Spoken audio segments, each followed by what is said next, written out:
Hello everyone. Module 4 was about the all-important lesson on emotional intelligence. And as we've discussed in the past when we reference the article by Shine on culture, there's an issue as to whether or not leadership is more about culture or more about emotional intelligence, and I think we concluded it's about both. Perhaps the best summary on emotional intelligence is to say that the leader acts as the group's emotional guide in this situation. Similarly, we could say about culture that the leader acts as the group's cultural guide. And again, we would expect that at any point in time, a leader's working on or considering culture in the organization, as well as simultaneously considering emotions and the impact they have on others' emotions and how the organization behaves in that regard. The second question asked us to describe the influence of emotion in the workplace and the importance of attending to the leader's emotional impact on followers. Sarah shared an example from Walmart where a manager basically transferred a problematic situation to the employees that they could have prevented the employees from worrying about, but the manager went ahead and did that anyway without thinking about their emotional response to that. The result was that the employees just simply started taking more days off because they couldn't deal with the problem. The manager could change that situation by painting it differently or deflecting the criticism away from the employees. Remember that the goal is not to reprimand or criticize employees. Your goal is always to increase and improve organizational performance. In contrast to Sarah's situation, Charles shared how he tried to encourage an employee who was being let go. The net result was that the conversation helped both him and the employee to come to terms with the situation. I tried to orient a conversation I've had with people over the years in terms of retirement. So some of the situations I face where people get close to retirement, they're not performing well, they really need to make an exit, but it's hard for them to do it because they dedicated so many years of their lives to that job or workplace. I always couched it in terms of having a great appreciation for the employee and what they've done over the years and all the valuable things they did. And then the exit, got to be easier for both of us. But there comes a time when you've got to go. I also shared with them I'm getting close to retirement age myself, and then I could and did understand, what they were feeling in terms of having to leave the workforce. Trey made an interesting statement about followers attending to leaders' emotions. You can ask too, how can you lighten your leader's load and make their job easier? A few years ago, I had an employee who left due to a spouse's transfer, and she was a phenomenal employee. If I had to pick a top 10 people I ever met, that worked for me over time, she'd be one of them. And I asked myself, how can I characterize this person in front of other people to let her know how much she was appreciated and valued? What was she like? And, I came to the conclusion that what she did that other people did not do is that she made other people's burdens lighter in the workplace.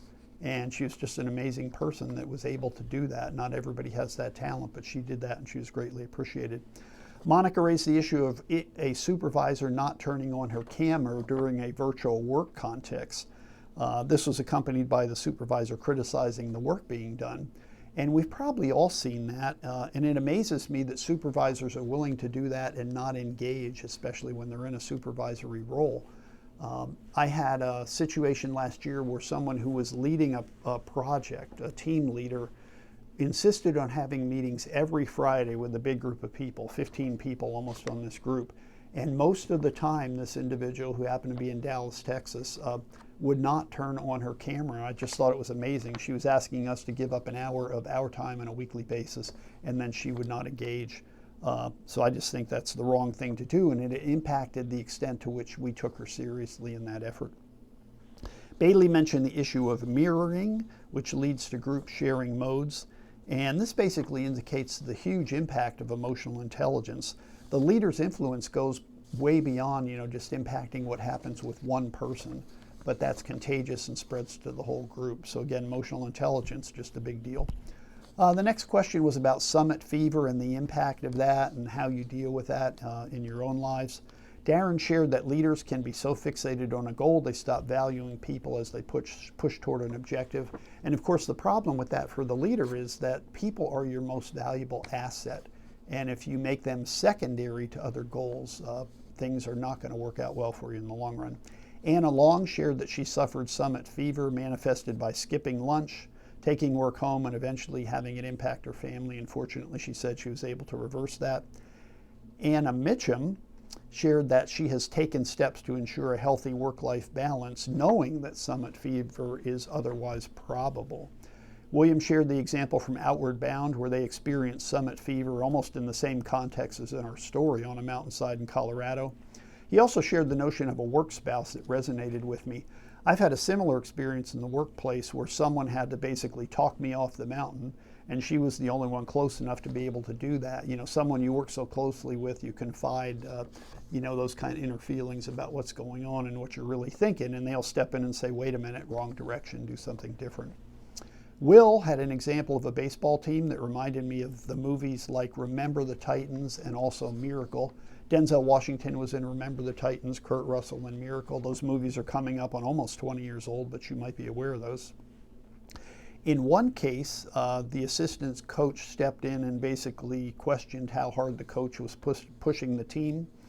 The coach's response was, I know how hard to push him. In another case, the coach was also questioned on what was happening with the team, and the coach, Denzel Washington in this case, just sort of gave a little smirk about, I know what I'm doing, don't worry about it. But both of the movies seem to imply that the coach is going to keep going in the wrong direction if left unchecked. So Summit Fever had somebody intervene to help that cause. Miranda, and I'll quote what she said, quote, I begin to notice the need for an outlet when I am no longer reading for pleasure or taking to enjoy nature, end quote. And I can identify this. My projects are things around the house or watching football, which I really enjoy. But I know I'm getting into trouble as soon as I don't want to do those things for fear I'll not be working hard or not for something like that. So I've experienced that as well, where it would be crazy of me to think I wouldn't want to watch a football game. But there's been times I've stayed away from that, thinking I had to devote more time to work. Once I do that and engage in that, I went and saw Carolina Saturday, and it was a 6-hour break away from the norm, and left feeling refreshed and all that sort of thing. So definitely good to break away in cases where the summit fever is taking you over. Finally, last question, apply the principles of emotional intelligence to defend the recommendation to lighten up. Many of you mentioned that good moods contribute to good work.